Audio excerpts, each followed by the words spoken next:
सामान्य रूप से नदियों में जून के महीने में जब बरसात शुरू होती है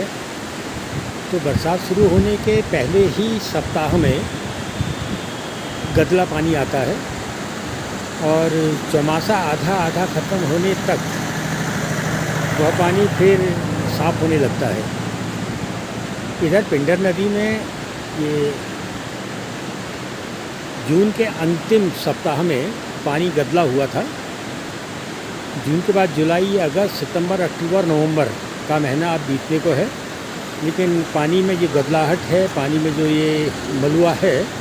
वो ख़त्म नहीं हुआ है। स्पष्ट है कि दो जनपदों बागेश्वर और चमोली की प्रशासनिक व्यवस्था का यह नदी जो है वो गदली है, तो इसकी चिंता मुझे लगता है कि अभी तक किसी प्रशासन को नहीं हुई है। दो जिलाधिकारी बागेश्वर और चमोली जनपदों के, उसके बाद करीब 3 एसडीएम, 3 ही करीब तहसीलदार और करीब 12-14 नायब तहसीलदार, पटवारियों की संख्या को हम छोड़ देते हैं, और 2-3-4 थानेदार शायद इस नदी को रोज़ देखते होंगे। और किसी ने भी स्वतः संज्ञान लेने की कोशिश नहीं की और स्वतः संज्ञान लेकर सरकार को बताने की कोशिश नहीं की कि साहब इस बार इस नदी में 5 महीने से लगातार गंदा पानी आ रहा है, उसकी जांच तो की जाए। निश्चित रूप से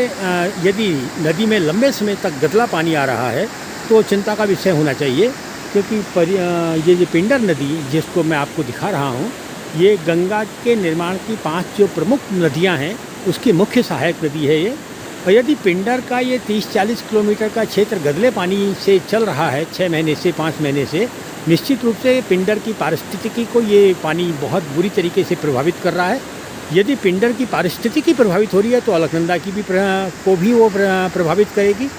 और नदी संरक्षण, जल संरक्षण के तमाम कानूनों के रहते अगर प्रशासन इस विषय में चुप्पी साधे बैठा है तो बहुत घातक है, और इसे हम प्रशासन की नीरसता ही कहेंगे।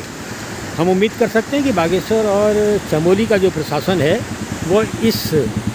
गदलाहट पर चिंतित होगा और तुरंत एक बैठक बुलाकर इस गदलाहट को जो गदलाहट है पानी की, जो गंदगी पानी में आ रही है, उसको रोकने का प्रयास की कोशिश ही नहीं करेगा बल्कि रोकेगा।